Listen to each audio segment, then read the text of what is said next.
Yo, I'm just gonna tell y'all like this. If you want to be right, you have to be willing to be wrong. That means you have to embrace uncertainty. In the uncertainty is where all the possibilities are. Just like how Peter stepped out, there was no guarantee he was going to survive. But Jesus told him to come, so he said, you know what? What's the worst that can happen? The lady with the blood, she was bleeding for 12 years. But she said to herself, you know what? If I touch Jesus' cloak, I will be healed. So she said that to herself, and guess what? Whatever you say to yourself will happen. So she reached out to Jesus' cloak, and guess what? She was healed. She took the risk, because around that time, sick people weren't allowed to touch anyone.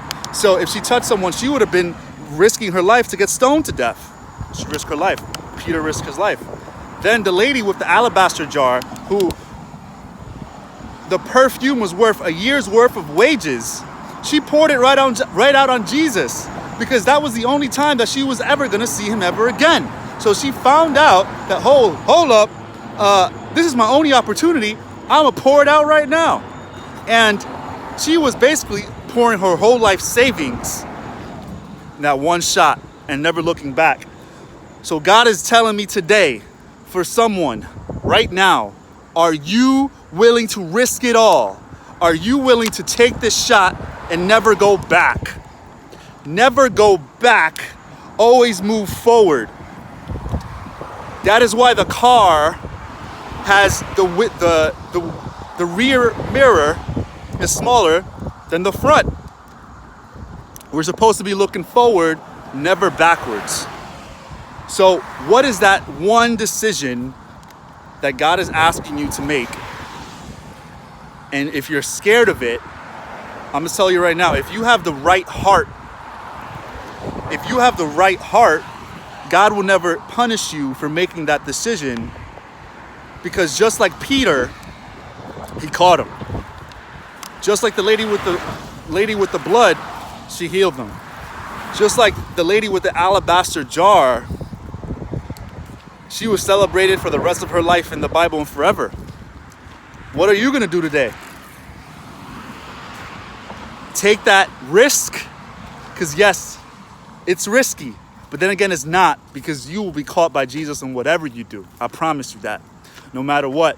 And what I've learned, especially hearing people, 90-year-olds speak and talking to them, many people regret what they didn't do, not what they did. Because when you do something, guess what? You're going to learn anyway. You're going to learn anyway. But if you don't do it and you choose fear over faith, you're not going to learn. But if you choose faith over fear, you're going to learn. And you might actually become successful. That's the risk you got to be willing to take. If I jump off this cliff, I have an option to either die, or I could be super successful and be known around the world because I jumped off the highest cliff on earth. You got two options, and I'm sure that decision that you're making is not life altering. It's not gonna risk your life, actually. Just how these people are. I'm sure maybe it's something in business and your relationships. You know, maybe it might be that relationship that you gotta take care of. Might be that business opportunity. You might have to move across country. Whatever that is, no matter what, believe me when I say this, God has your back. No matter what decision, He will guide you, He will protect you, and He will let you know. If it's a strong no, don't do it. But if you don't know, hey, move forward, because you never know what possibilities in the future that God has for you. All right, guys. Love y'all.